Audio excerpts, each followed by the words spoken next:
Hello everyone. Drama की starting हमारी female lead जिया के साथ होती है, जो कि अभी अपनी शादी से भाग रही थी। जिया के मॉम डैड यहाँ सभी का वेलकम कर रहे होते हैं और तभी यहाँ पर जिया की सिस्टर उन्हें बताती है कि जिया शादी से भाग गई। फिर जिया की सिस्टर रुआन उसका पीछा करती है और ड्राइवर से कहती है कि उसके ऊपर गाड़ी चला दो। जिया भागते हुए अपने ड्राइवर से पूछती है कि वो कहाँ पर है और फिर वो जल्दी से एक कार में बैठ जाती है और इस कार में पहले से ही हमारा इस ड्रामे का हीरो फूशन बैठा होता है, जिसके साथ जिया की शादी होने वाली थी, पर वो भी ये शादी करना नहीं चाहता और यहाँ से भाग रहा होता है। जिया यहाँ कार में बैठ के इन लोगों को ड्राइव करने के लिए कहती है और तभी इसे इसके ड्राइवर का कॉल आता है और वो कहता है कि मिस आखिर आप कहाँ पर चली गई। तब जाकर जिया को पता लगता है कि वो गलत कार में बैठ गई। वो इन लोग से सॉरी कहते हुए बाहर निकलने का सोचती है, पर फिर वो रुक जाती है और फूशन का हाथ पकड़ के उसे मनाने लगती है कि प्लीज क्या तुम मुझे एक राइड दे दोगे। तभी असिस्टेंट जल्दी से जिया के हाथ पे स्प्रे मारने लगता है, कहता है कि मेरे बॉस को टच मत करो क्योंकि मेरे बॉस को लड़कियों से एलर्जी है, तुम उनका हाथ देख लो। पर फूशन के हाथ पे तो कुछ नहीं हुआ होता है और ये देखकर वो खुद भी शॉक होता है कि मुझे इस लड़की से एलर्जी क्यों नहीं हुई। और फिर जिया सोचती है कि ये लोग झूठ कह रहे हैं। फिर फूशन अपने असिस्टेंट को ड्राइव करने के लिए कहता है और फिर रेडियो में न्यूज चल रही होती है कि जी फैमिली और फू फैमिली के बीच में आज शादी होने वाली थी, पर ब्राइड और ग्रूम दोनों ही शादी से भाग गए। फिर फूशन बीच रास्ते में कार रुकवा देता है और जिया को अपनी कार से बाहर निकाल देता है। फिर असिस्टेंट फूशन के लिए बहुत ही खुश हो रहा होता है, कहता है कि बॉस आपकी लड़कियों से एलर्जी वाली बीमारी ठीक हो गई। तो फूशन अपने असिस्टेंट को बाहर चलने के लिए कहता है और फिर हम देखते हैं कि वो यहाँ पर काफी ड्रिंक करने लगता है और उसकी बीमारी ठीक हुई है कि नहीं ये चेक करने के लिए वो कुछ लड़कियों को हायर करता है। पर जैसे ये लड़की फूशन को टच करती है तो उसके हाथ में एलर्जी होने लगती है, तो वो गुस्से में उन लोग को भगा देता है कि उसकी बीमारी अभी तक ठीक नहीं हुई। फिर हम देखते हैं कि यहाँ बार में जिया भी अपने फ्रेंड से मिलने के लिए आई होती है और जिया की फ्रेंड उसे कह रही होती है कि तुम्हारी लाइफ में कितनी सारी इंजस्टिस हो रही है।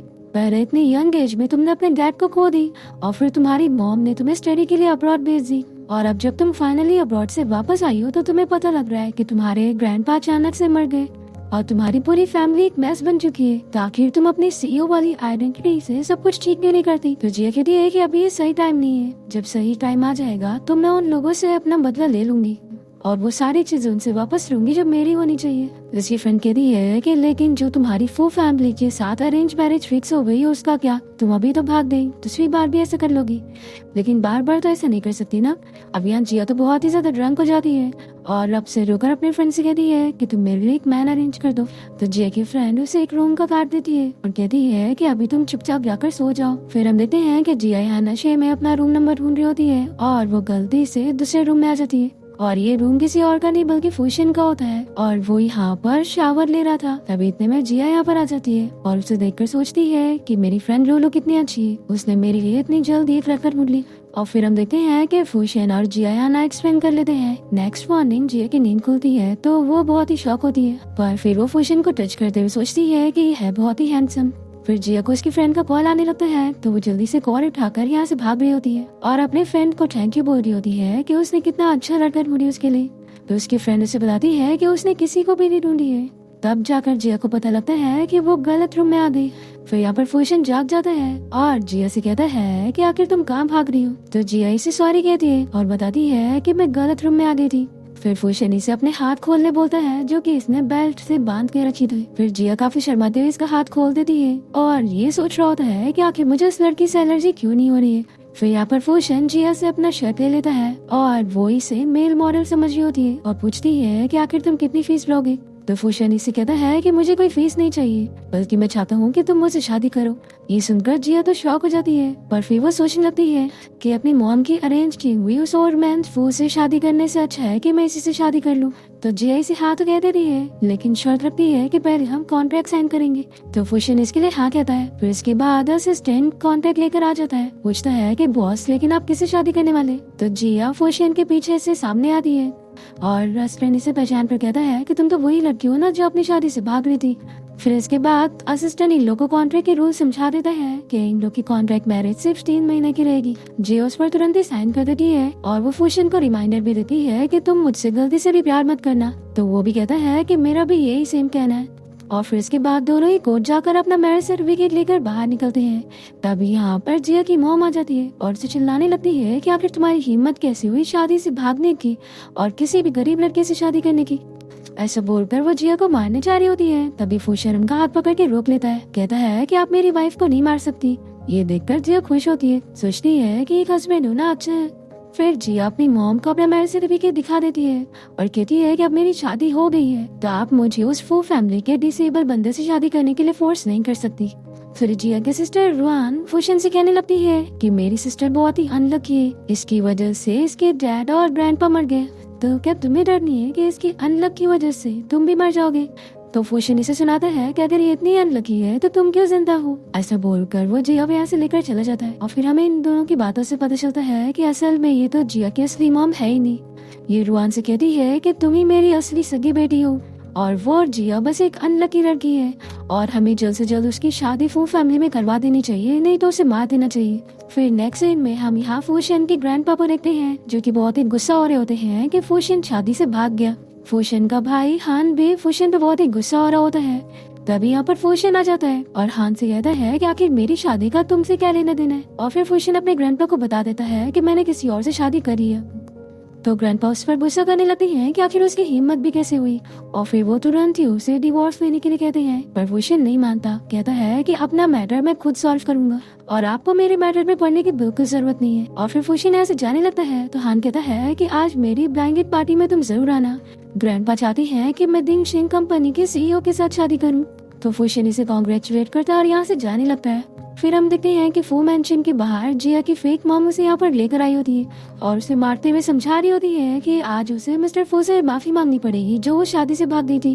तभी हम देखते हैं कि फूशन का स्टन उसे यहाँ से व्हील चेयर से लेके जा रहा होता है। कहता है कि बॉस आखिर आप कब तक अपनी फैमिली की ये सारी चीजें सुनते रहेंगे, लोग तो किसी भी वक्त आपको मारने की प्लानिंग कर सकते हैं। तभी यहाँ पर फूशन को जिया की मॉम की आवाज आती है और वो स्टन से पूछता है कि यहाँ पर क्या चल रहा है। तो स्टिन कहता है कि बॉस शायद कोई मेड आपस में झगड़ा कर रही है। ऐसा बोलकर वो फूशन को लेकर चला जाता है।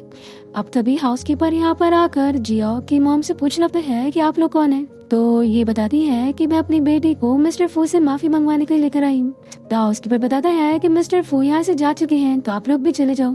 फिर जिया की मॉम पर और गुस्सा करते हुए उसे साथ में घर चलने के लिए कह रही होती है। तो जिया अपनी रस्सी खोल लेती है और कहती है कि मैं आपके साथ तो बिल्कुल नहीं जाऊंगी। ऐसा बोलकर वह ऐसे भाग जाती है। फिर हम देखते हैं कि फूशन अपनी कार से कहीं जा रहा होता है और अस्टिन से कह रहा होता है कि बॉस अगर आपके भाई ने सच में उस फेमस सीईओ से शादी कर लिया तो उसके पास तो बहुत पावर आ जाएगी।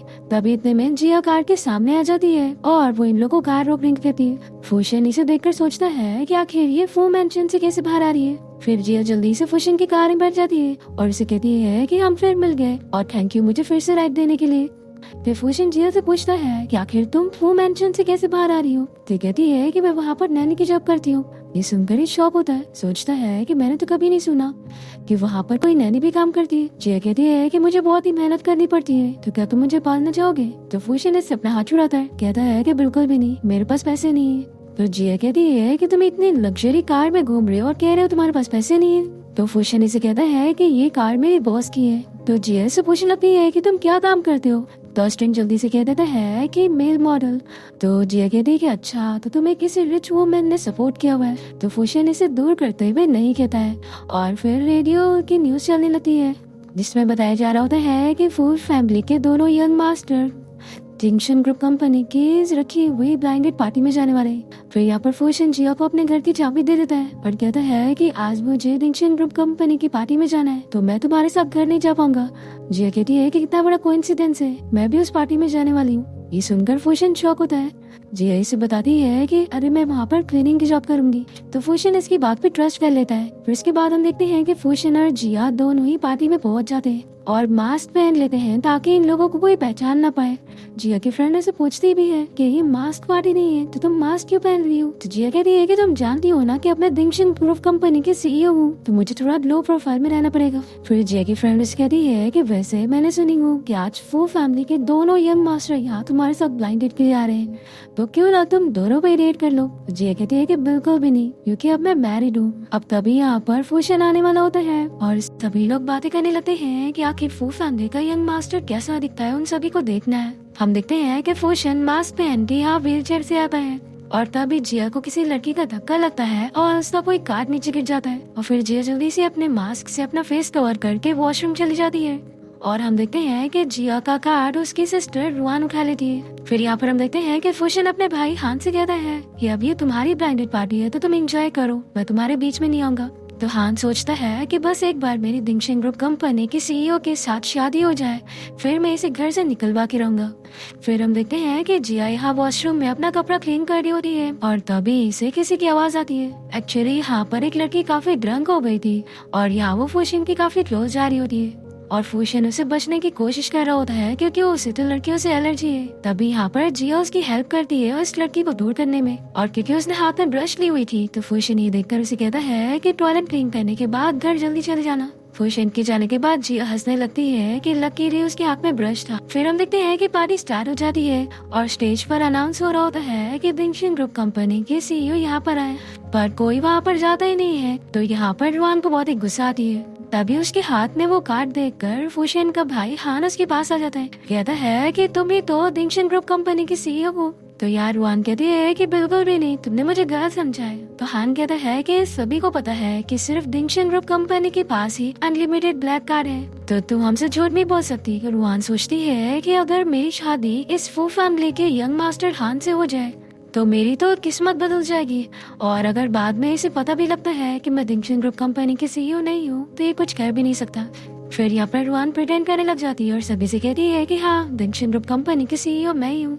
अब यहाँ पर हान तो बड़ा खुश हो रहा होता है कि वो इतनी बड़ी कंपनी के सीईओ को फंसा रहा है, और रुआन भी बड़ी खुश हो रही होती है कि अब वो इससे कुछ भी काम करवा सकती है। फिर वो इसे कहती है कि क्या तुम मेरी काम में हेल्प करोगे, और उसके कान में कुछ कहती है। फिर हम देखते हैं कि जिया के फ्रेंड लुलू से इस बारे में बताती है कि तुम्हारी सिस्टर यहाँ तुम्हारे नाम से प्रिटेंड कर रही है और दिंगशन ग्रुप कंपनी के सीईओ बनने की एक्टिंग कर रही है क्योंकि उसके पास तुम्हारा कार्ड आ गया है। तो जाकर जिया को पता लगता है कि उसका कार्ड उसके पास पहुँच गया। ये अपनी फ्रेंड को मना करती है कि वो अभी सभी को इस बारे में ना बताए क्योंकि उसके पास एक अच्छा आइडिया है। फिर जिया ने जो आइडिया दी होती है उसी के हिसाब से लुलू दो लड़कियों से बातें करने लगती है कि दिंगशन ग्रुप कंपनी के सीईओ की पार्टी आने वाली है, तो तुम लोग आखिर उसे क्या गिफ्ट दोगे उसे खुश करने के लिए। तो ये दोनों पूछती है कि आखिर बर्थडे क्या है।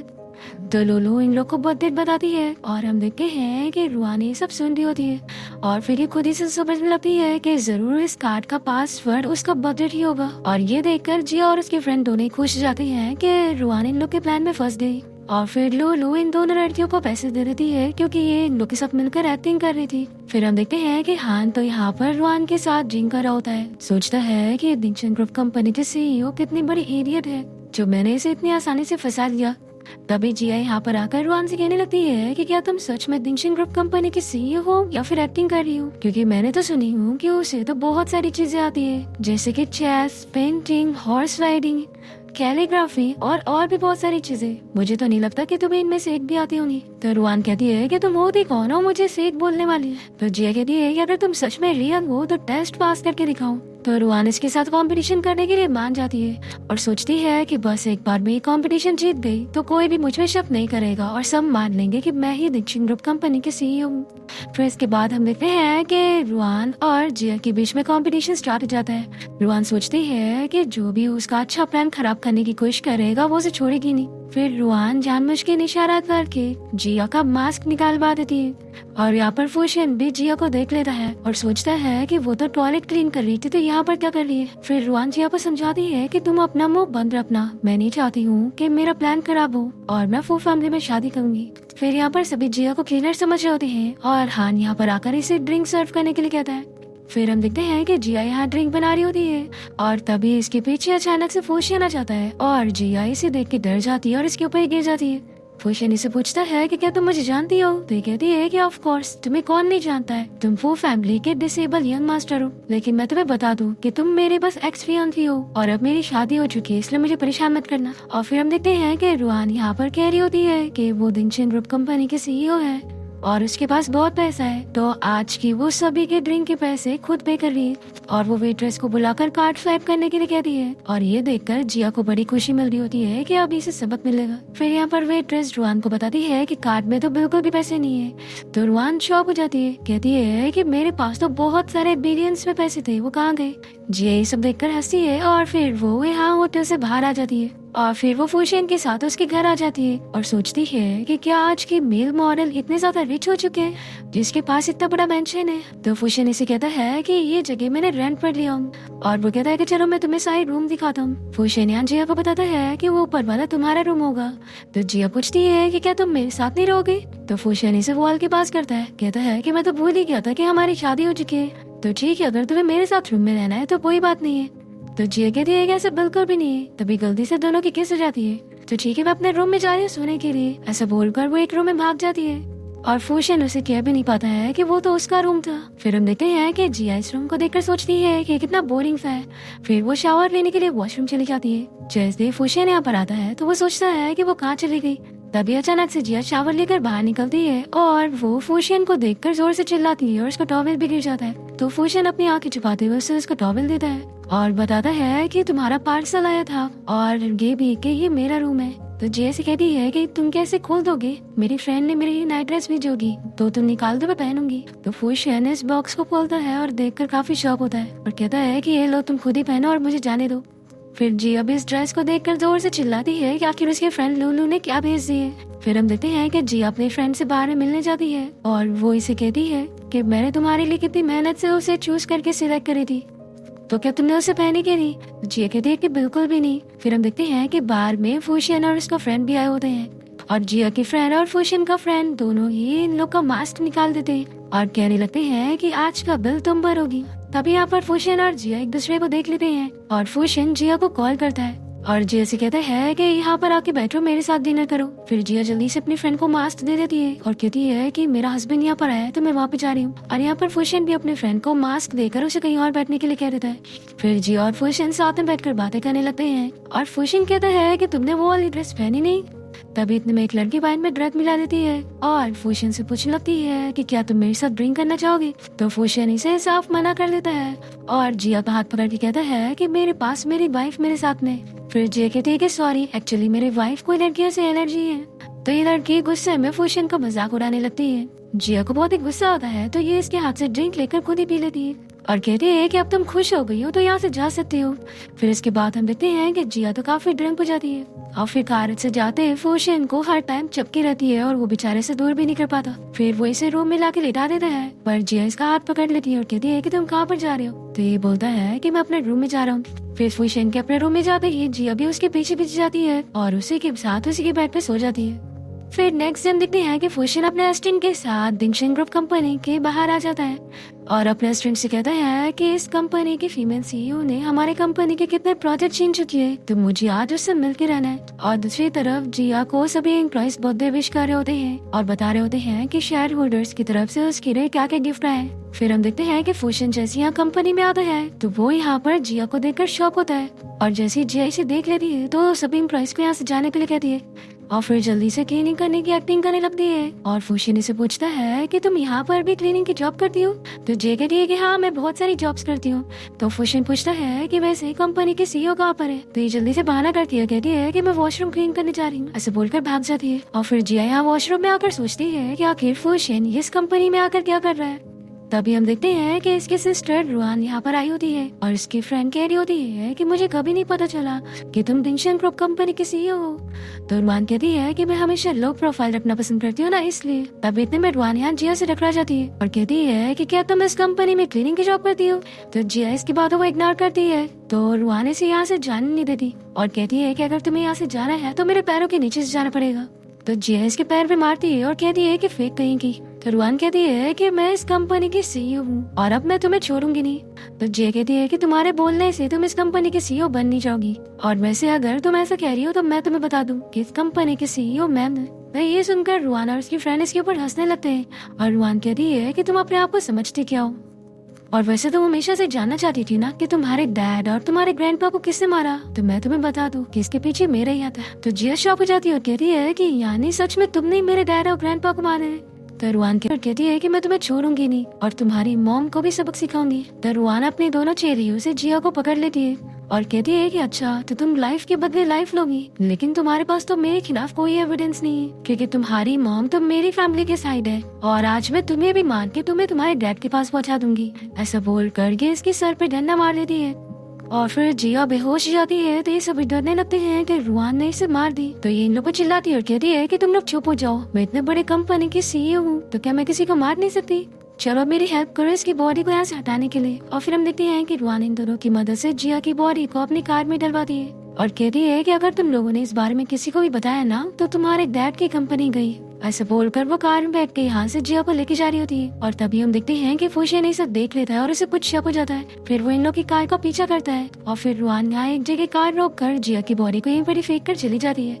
और फिर ये लोग यहाँ से चले जाते हैं। जब फुशियन यहाँ पर आता है तो वो जिया को देखकर शॉक होता है और जल्दी से उसे लेकर हॉस्पिटल जाता है। और फिर वो जिया को लेकर घर आ जाता है और जैसे ही जिया उस सबके बारे में याद करती है तो वो डरने लगती है और जल्दी से फुशियन को हक कर लेती है। फुशियन इसे कहता है कि तुम फिक्र मत करो, मैं तुम्हारे पास ही हूँ। जिया कहती है कि मैं बहुत ज्यादा डर गई थी। फिर इसके बाद फुशियन रूम से बाहर निकलता है और अपने असिस्टेंट से पूछता है कि आखिर जिया को किसने मारने की कोशिश किया था। असिस्टेंट बताता है कि उस लड़की का नाम मिस रुआन है और वही दिंगशन ग्रुप कंपनी की सीईओ है और आपकी एक्स वाइफ की सिस्टर है और आपको दिंगशन ग्रुप कंपनी की तरफ से बर्थडे पार्टी का इनविटेशन भी आया है। फिर हम देखते हैं कि जिया यहाँ अपने फ्रेंड से कॉल पर बात कर रही होती है। वो कहती है कि रुआन को बहुत मेरे नाम से प्रिटेंड करने का शौक है ना और बर्थडे पार्टी रखने का शौक है, तो आज मैं उसके सारे शौक खत्म करूंगी। तभी जैसे फुशियन रूम में आता है तो जिया जल्दी से फोन रख देती है और वो जिया से कहता है कि तुम भी तैयार हो जाओ, हम दोनों पार्टी में चलेंगे। फिर हम देखते हैं कि जिया अच्छे से तैयार होकर आ जाती है और दोनों ही कार से निकलते हैं। फिर यहाँ हम पार्टी में देखते हैं कि रुआन तो बड़ी खुश हो रही होती है कि उसने जिया को रास्ते से हटा दी।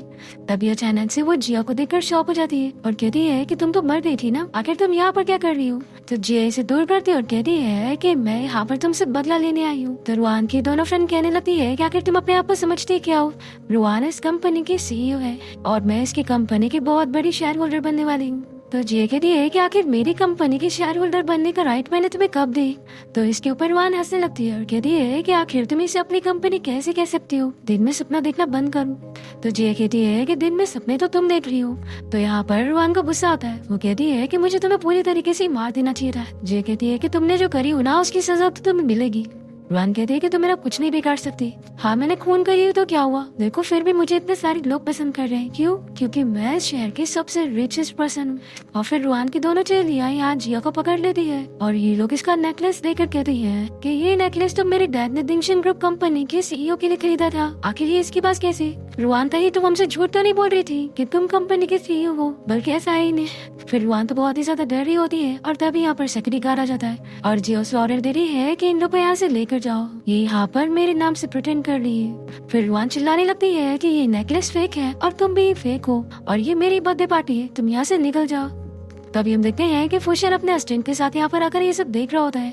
तभी हान यहाँ पर आता है, इसकी मजाक उड़ाने लगता है। कहता है कि भाई आप चल तो सकते नहीं हो तो यहाँ पार्टी में आने की क्या जरूरत थी? और ये देखो मेरी न्यू वॉच, इसे दिंगशन ग्रुप कंपनी के सीईओ ने मुझे गिफ्ट की है। तो असिस्टेंट इसके ऊपर हंसने लगता है और बताता है कि ये फेक वॉच है, पर हान को बिलीव नहीं होता। वो कहता है कि आखिर इतनी बड़ी कंपनी के सीईओ मुझे फेक वॉच क्यों देगी?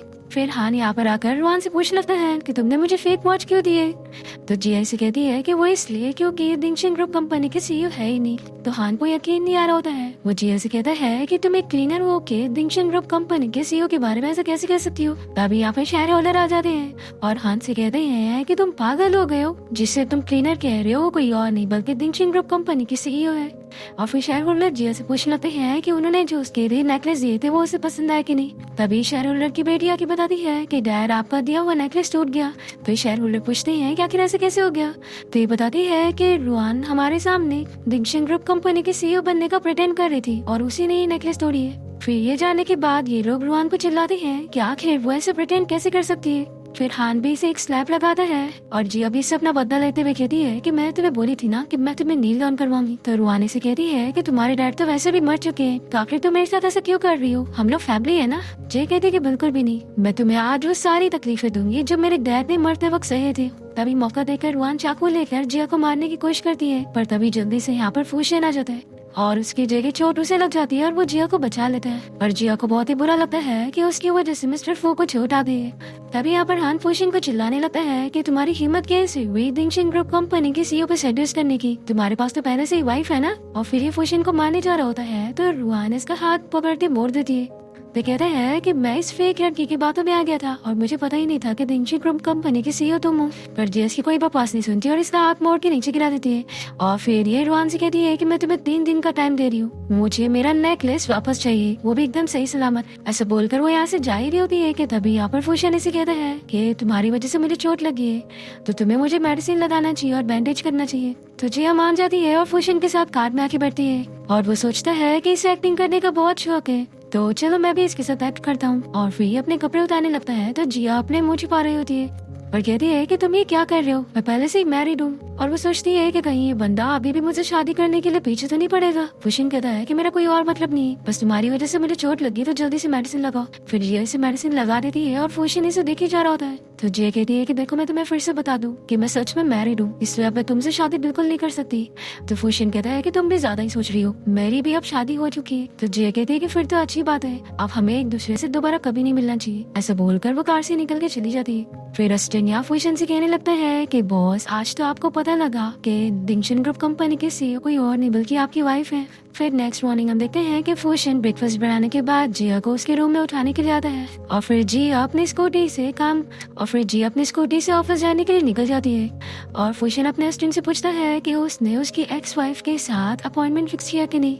फिर हम देखते हैं कि जिया स्कूटी से जा रही होती है और तभी एक कार इसे हिट कर देती है। फिर जिया चिल्लाती है और कहती है कि कार में कौन है, निकलो बाहर। और ये कोई और नहीं बल्कि रुआन होती है और जिया से कहती है कि तुम तो लकी निकली जो बच गई। तो जिया को इस पर गुस्सा आता है। वो कहती है कि तुम्हारे पास लग्जरी कार में घूमने के पैसे हैं लेकिन मेरे नेकलेस देने की नहीं। तो रुआन कहती है कि मैं तुम्हारी सिस्टर हूँ तो आखिर मुझे तुम्हें नेकलेस देने की क्या जरूरत है, और वैसे अगली बार से तुम अपना ध्यान रखना, क्या पता कोई और कार तुम्हें ऐसे आकर हिट कर दे और तुम्हारा पूरा फेस ही खराब हो जाए।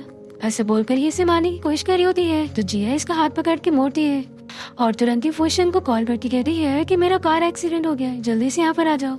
तभी इतने में यहाँ पर वो बंदा बाहर निकलता है जिसे रुआन ने नया फंसा के रखी है। वो रुआन के कहने पर जिया को स्लैप लगाने जा रहा होता है पर तभी इतने में यहाँ पर फुशिन पहुँच जाता है और वो इस बंदे को मार के कहता है कि तुम ये क्या कर रहे हो। फिर ये बंदा फुशिन से माफी मांगता है और रुआन को स्लैप लगाता है और कहता है कि मिस्टर फू मेरी कोई गलती नहीं है, सब इस लड़की की वजह से हुआ। तो रुआन से कहती है कि मिस्टर फैंग तुमने तो मुझसे प्रॉमिस किया था ना कि तुम मुझे शादी करोगे, पर ये फैंग तो ये जल्दी से यहाँ से भाग जाता है। फिर जिया रुआन से कहती है कि मैंने तुम्हें बोली थी ना कि जो चीज तुम्हारी नहीं है वो तुम्हें कभी नहीं मिलेगी, इसलिए अपना टाइम वेस्ट करना बंद कर दो, जो चीज तुम्हारी नहीं है वो तुम्हें कभी नहीं मिलेगी। ऐसा बोलकर जिया फुशिन के साथ यहाँ से चली जाती है। फिर रुआन को बहुत ही गुस्सा आता है और ये चिल्लाते हुए कहती है कि जिया जो भी चीजें तुम्हारे पास है ना वो सब मैं तुमसे छीन लूंगी। फिर हम देखते हैं कि जिया यहाँ कार में बैठने के बाद फुशिन से पूछती है कि आखिर उसने इतनी सारी कार्स कैसे लेकर आया और आखिर वो बंदा उसे इतना क्यों डर रहा था। तो फुशिन बहाना बना लेता है कि वो सारी कार्स मैंने रेंट पे खरीदा हूँ सिर्फ उस आदमी को डराने के लिए। तो जिया इसे अपना कार देती है और कहती है कि तुम सारी कार का रेंट इसे पे कर देना और हाँ मैं चाहती हूँ कि तुम अपनी वो मेल मोरे वाली जॉब को छोड़ दो। अब जिया ने जिस नंबर से कॉल की थी उससे फुशिन को शक हो रहा होता है और वो इस बारे में उसे पूछना चाह रहा होता है पर तभी अस्टिन बताता है कि बॉस आपने गलती से गलत नंबर टाइप कर दिया। फिर जिया से पूछती है कि आखिर तुम किस लड़की की बात कर रहे थे। तो फुशिन कहता है कि एक्चुअली मेरी एक एक्स फियांसी थी उसके बारे में। तो जिया अस्टिन के मुंह से नंबर सुन लेती है और फिर वो अपने ऑफिस जाकर उसी नंबर पे कॉल लगाती है और अस्टिन ने तो झूठ नंबर बताया था जो कि क्लीनर का होता है।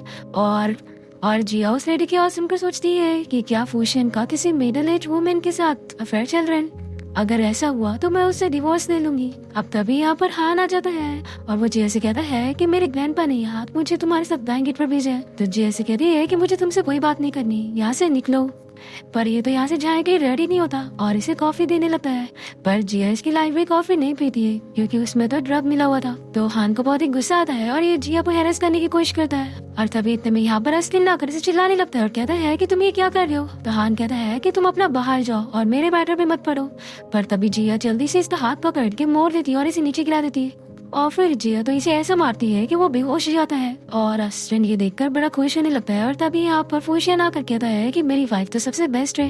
फिर अस्टिन यहाँ पर हान को तो लेकर चला जाता है और जिया इसे कहती है कि हाँ तुमने सही कहा, मैं सबसे बेस्ट हूँ, तो अब मैं जा रही हूँ अपना बाथरूम क्लीन करने के लिए। ऐसे बोलकर वो जाने लगती है तो फुशिन इसे पकड़ के रोकता है और कहता है कि आखिर तुम अब कब तक एक्टिंग करने वाली हो। ऐसा बोलकर वो जल्दी से जिया को किस कर लेता है। फिर जिया से कहती है कि सॉरी मैं तुम्हें जानबूझ के झूठ नहीं बोल रही थी।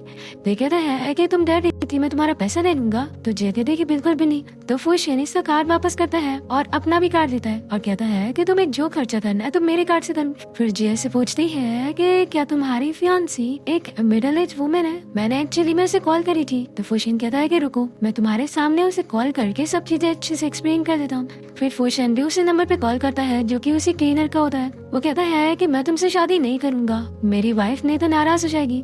ये बोलकर वो कॉल कट कर देता है और यहाँ पर एक क्लीनर लेडी सोच रही होती है कि बार बार मुझे रॉन्ग नंबर से कॉल क्यों आ रहे हैं। फिर नेक्स्ट सीन हम देखते हैं कि रुआन ने यहाँ फुशियन को मिलने के लिए बुलाई होती है और वो उसे ऑफर देने लगती है कि मिस्टर फू, तुम जानते होंगे कि मेरे सिस्टर दिंगशन ग्रुप कंपनी के सीईओ है और मैं तुम्हारी हेल्प करवा सकती हूँ उसे शादी करने में। फिर सोचो तुम्हारा स्टेटस कितना बढ़ जाएगा और आप अपने भाई से हारना भी नहीं चाहते होंगे ना, तो आपको मेरी बात मान लेनी चाहिए। और फिर ये इसे इसी का ही फोटो दिखाती है और कहती है कि आपको पता भी है मेरी सिस्टर इस लड़के के साथ भाग गई और इसने इससे शादी की है। तो इसकी बातें सुनने के बाद फुशियन को पता लगता है कि जो वो लड़की उसके साथ शादी करने से भाग गई थी वो कोई और नहीं बल्कि जिया ही थी और ये सोचता है कि यानी वही मेरी एक्स फियांसी है। फिर यहाँ पर फुशियन अपना मास्क निकाल कर इसे अपना फेस दिखाता है और कहता है कि तुम क्या चाहती हो कि मैं खुद ही कोई मारूं या फिर तुम मुझे मारने का किसी को ऑर्डर देने वाली थी?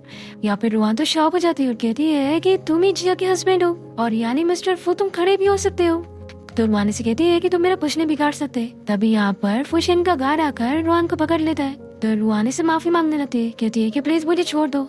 तो फुशियन इसे वार्न करता है कि ठीक है मैं तुम्हें लास्ट बार छोड़ रहा हूँ, लेकिन याद रखना कि तुम्हें जो चीज नहीं कहनी है वो नहीं कहना और अगर तुमने मेरी वाइफ को प्रोवोक करने की कोशिश की तो तुम्हारे साथ अच्छा नहीं होगा। तो रुआन कहती है कि मैं समझ गई, मुझे छोड़ दो, मैं जिया के पीछे नहीं पड़ूंगी और तुम्हारे लिए कोई प्रॉब्लम क्रिएट नहीं करूंगी। फिर फुशियन इसे छोड़ देता है और यहाँ से चला जाता है। पर रुआन को तो बहुत ही गुस्सा आती है, ये सोच लेती है कि ये इसे छोड़ेगी नहीं। फिर हम देखते हैं कि रुआन अपने घर जाने के बाद अपने मॉम डैड से कहती है कि आप लोग को मेरे लिए जिया से बदला लेना होगा, उसकी वजह से मेरे साथ क्या क्या हुआ है। तो इसकी मॉम कहती है कि तुम बिल्कुल फिक्र मत करो, हम जिया को मार देंगे, फिर दिंगशन ग्रुप कंपनी के सीईओ तुम ही बनोगी। फिर नेक्स्ट सीन में हम देखते हैं कि रुआन कुछ क्लाइंट से मिलने गई होती है और वो इन लोग को बताती है कि मैंने यहाँ पर अपनी सिस्टर को बुलाई हूँ आप लोगों को सर्व करने के लिए। फिर जैसे जिया यहाँ पर आती है तो वो इसे पूछती है कि तुमने तो मुझे बोली थी कि बर्थडे पार्टी होने वाली है, तो ये सब क्या है? तो रुआन कहती है कि अब तुम इन लोग को अच्छे से सर्व करना। ऐसा बोलकर वो जल्दी से जाके बाहर से दरवाजा बंद कर लेती है। फिर ये तीनों बंदे जिया को हैरेस करने की कोशिश करते हैं पर जिया इनसे बहुत ही आसानी से फाइट कर लेती है। और फिर रुआन जब अपने गार्ड्स को लेकर यहाँ पर पहुँचती है ये सब देखने के लिए तो वो शॉक हो जाती है कि जिया ने तो इन सभी से फाइट कर ली। फिर वो अपने गार्ड से कहकर जिया को पकड़ने का कहती है पर जैसे ही गार्ड यहाँ जिया को देखता है तो वो पहचान जाता है कि वो तो इतने बड़े कंपनी की सीईओ है। फिर वो यहाँ रुआन पर चिल्लाता है और कहता है कि क्या तुम हम लोग को फंसाना चाहती थी। और फिर ये गार्ड्स मिलकर रुआन को ही पकड़ लेते हैं और तभी यहाँ पर फुशियन आ जाता है और रुआन तो इसे देख के डरने लगती है और ये से कहता है कि लास्ट बारी जो मैंने तुम्हें वार्निंग दिया था लगता है वो तुम्हें ठीक से समझ नहीं आई। तो रुआन जल्दी से कहती है कि मैं तो बस अपने सिस्टर के साथ मजाक कर रही थी। तो फुशियन कहता है कि अच्छा तो अब तुम्हारी ये सजा है कि मैं तुम्हें अब्रॉड भेज रहा हूँ। पर रुआन जाने के लिए मान नहीं रही होती है। तभी यहाँ पर उसके मॉम डैड आ जाते हैं और ये लोग फुशियन को चिल्लाने लगते हैं कि तुम्हारी हिम्मत कैसे हुई हमारी बेटी को मारने की। फिर फुशियन असिस्टेंट से कहकर रुआन के मॉम डैड को एक एक मार खिलवाता है और फिर असिस्टेंट रुआन को चापू देता है, कहता है कि अब तुम्हें पता होगा कि तुम्हें क्या करना है। फिर रुआन अपने फेस पे स्क्रैच मारती है और फुशियन से माफी मांगती है कि मैं अगली बार ऐसा नहीं करूंगी। तो फुशियन इसे फिर से लास्ट बारी छोड़कर चला जाता है। फिर रुआन को बहुत ही गुस्सा आता है और ये फुशियन के भाई हान को कॉल करके उसके साथ प्लान में शामिल होने के कहती है। फिर नेक्स्ट सीन हम देखते हैं कि फुशियन यहाँ जिया से उसके एक्स फियांसी के बारे में पूछ रहा होता है। तो जिया इसे बता देती है कि मिस्टर फू मेरा एक्स फियांसी है, लेकिन मैं तुम्हें सच कह रही हूँ कि मैं उसे बिल्कुल पसंद नहीं करती। और वो उसकी काफी बुराई करने लग जाती है। तो फुशियन इसे अपने बारे में बताना चाह रहा होता है पर तभी इतने में कोई डोर नॉक करता है। जिया दरवाजा खोलती है और देखती है कि यहाँ पर हान आया है। एक्चुअली में हान यहाँ पर अपने गुंडों के साथ फुशियन को मारने आया था पर उसे वो यहाँ पे नहीं दिखता तो ये यहाँ से जाने लगता है। पर तभी उसे आवाज आती है फुशियन की और फिर ये समझ जाता है कि वो दोनों साथ हो चुके हैं। पर ये समझ जाता है कि फुशियन ने अपनी सच्चाई के बारे में जिया से छुपा के रखा है। फिर हम देखते हैं कि जिया को कॉल आती है और इसे पता लगता है कि हान अपने गुंडों को ले जाकर उसकी कंपनी में तोड़फोड़ कर रहा है। फिर जिया के जाने के बाद फुशियन को भी पता लग जाता है कि हान ये सब इसलिए कर रहा है क्योंकि वो जिया को उसके बारे में बताने की कोशिश कर सकता है। इसलिए अस्टिन कहता है कि बॉस क्यों ना आप अपनी वाइफ को पहले ही अपने बारे में बता दो। पर फुशियन कहता है कि नहीं, पहले वो हान से निपटेगा उसके बाद अपनी वाइफ को सच बताएगा।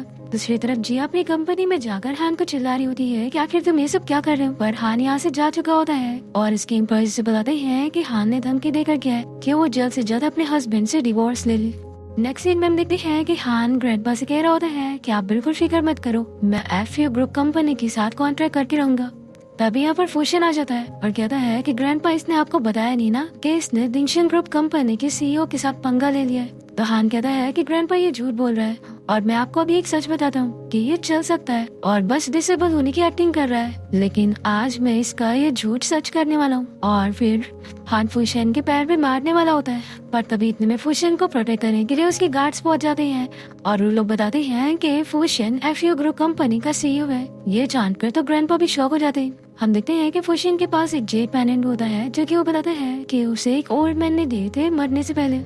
फूशन के ग्रैंडपा ये देखकर समझ जाते हैं कि ये तो जी फैमिली का जेड पेंडेंट है और हमें पता चलता है कि इन्होंने ही जिया के ग्रैंडपा को मारे हैं। अब यहाँ पर ग्रैंडपा और हान जिया को फेक न्यूज पहुंचा देते हैं कि उसके ग्रैंडपा को असल में मिस्टर फू ने मारा है, इसलिए वो अपने ग्रैंडपा और डैड का बदला लेने के लिए यहाँ पर फूशन को मारने के लिए पहुंच जाती है। और जैसे वो छुपकर उसके ऊपर अटैक करने वाली होती है तभी वो उसे पकड़ लेता है और जिया ये देखकर शॉक होती है कि वो तो खड़ा हो सकता है। फूशन कहता है कि वाइफ तुम मुझे मारने वाली थी। जिया कहती है कि मिस्टर फू मैं तुमसे अपने ग्रैंडपा का बदला लेने आई हूँ। तो फूशन इसे बताता है कि असल में मैंने तुम्हारे ग्रैंडपा को नहीं मारा। तो जिया कहती है कि अगर ऐसी बात है तो तुम्हारे पास मेरे ग्रैंडपा का जेड पेंडेंट कैसे। और फिर जिया यहाँ इसके पॉकेट में से अपने ग्रैंडपा का जेड पेंडेंट निकाल लेती है और तभी फूशन इसे किस कर लेता है। तो जिया इसे एक स्ट्रैप लगाती है और तभी यहाँ रूम में गार्ड्स आ जाते हैं। लोग इन दोनों को कंटिन्यू करने का बोलकर बाहर चले जाते। फिर जिया जेड पेंडेंट को लेकर जा रही होती है तो फूशन इसे समझाता है कि वो गलत समझ रही है, उसने उसके ग्रैंडपा को नहीं मारा। तो जिया से पूछती है कि आखिर तुम मुझे बार बार वाइफ क्यों कह रहे हो। तो फूशन कहता है कि तुम मेरी फियांसी थी ना इसलिए। तो जिया कहती है कि मैं तुमसे क्लियर कर दूं कि हमारी शादी कैंसिल हो गई थी और मेरी शादी अब किसी और से हो चुकी है और अब तुम कह रहे हो कि अगर तुमने मेरे ग्रैंडपा को नहीं मारे तो बताओ किसने मारा। तो फूशन कहता है कि मुझे लग रहा है कि रुआन के मॉम डैड ने या फिर। तो जिया कहती है कि मैं समझ गई, उन सभी ने मिलकर मेरे ग्रैंडपा को मारे। तो फूशन कहता है कि मेरी वाइफ तो सच में बहुत ही स्मार्ट है, मेरा मतलब कि मेरी फियांसी। और फिर वो उसके कान में कुछ तो बताता है। फिर हम देखते हैं कि जिया अपने ग्रैंडपा के खूनी को पकड़ने के लिए इन सभी को सबके सामने एक्सपोज करने लगती है, पर ये लोग तो जिया को मारने की कोशिश करने वाले होते हैं। तभी यहाँ पर फूशन पहुंच जाता है और वो अपनी आइडेंटिटी रिवील कर देता है कि वही फू ग्रुप कंपनी का सीईओ है। ये जानकर तो जिया भी शॉक हो जाती है। फिर फूशन अपने ग्रैंडपा के मुंह से निकलवा लेता है कि उन सभी ने मिलकर जिया के ग्रैंडपा को मारा था। पर तभी जिया की मॉम ये रिवील करती है कि असल में वो उनकी बेटी है ही नहीं और उनकी बेटी तो रुआन है। और वो ये भी रिवील करती है कि उसका तो जी फैमिली के साथ लेना देना है ही नहीं। और वो उसे कहती है कि आखिर तुम किसका बदला ले रही हो, तुम तो एक ऑर्फन थी और मैंने तुम्हें पाली थी। फिर जिया को काफी बुरा लग रहा होता है कि उसके पास तो कोई फैमिली ही नहीं है। फूशन कहता है कि तुम फिक्र मत करो, मैं तुम्हारी फैमिली को ढूंढने में तुम्हारी हेल्प करूंगा। फिर हम देखते हैं कि जिया रुआन और उसके मॉम डैड को भी यहाँ सबक सिखाने आई होती है और तभी इतने में यहाँ पर कोई गो ग्रुप कंपनी का सीईओ पहुंच जाता है जो कि यहाँ पर अपने खोई हुई बहन को ढूंढने आया था। और ये जिया का जेड पेंडेंट रुआन के पास देखकर उसे अपनी बहन समझ लेता है। रुआन के mom dad fake DNA test report बना देते हैं जिसकी वजह से इसे यकीन भी करना पड़ता है। और रुआन इसे कहती है कि भाई आखिरकार आप मुझे मिल गए, आपको इस जिया को सबक सिखाना होगा, इसने मुझे बहुत बुली किए। अब यहाँ पर जिया और फूशन इस बंदे को बताने की कोशिश करते हैं कि ये जेड पेंडेंट जिया का है और असल में जिया ही उसकी असली बहन होगी। पर ये मिस्टर गो बिल्कुल बिलीव नहीं करता है और रुआन की साइड लेते जाता है और जिया को परेशान कर रहा होता है। पर फिर फाइनली जब इसे पता लगता है कि रुआन कोई इसकी बहन नहीं है और असल में इसकी बहन जिया है तो ये जिया से माफी मांगता है। पर जिया काफी गुस्सा हो जाती है, कहती है कि अब मुझे आपके जैसा कोई भाई चाहिए ही नहीं। पर फिर गो यहाँ पर जिया को कितना मनाने की कोशिश करता है और इसके बाद हम देखते हैं कि रुआन फिर से जिया को मारने के पीछे पड़ जाती है। पर फाइनली इस वक्त जिया को कोई बचाता है तो वो उसका भाई होता है। जब रुआन जिया को चाकू मारने जा रही होती है तो वो बीच में आ जाता है और उसे चोट लग जाती है। और फिर यहाँ पर रुआन और उसके मॉम डैड को भी जेल हो जाती है। अपने भाई को देखने के लिए हॉस्पिटल में आती है और यहाँ पर ये से फिर से माफी मांगता है तो जिया इसे माफ कर देती है। और फिर फाइनली हम देखते हैं कि जिया और फूशन की ग्रैंड वेडिंग हो रही होती है और जिया का भाई गो से काफी सपोर्ट कर रहा होता है। और इसी के साथ इस ड्रामा की हैप्पी एंडिंग यहाँ पर हो जाती है।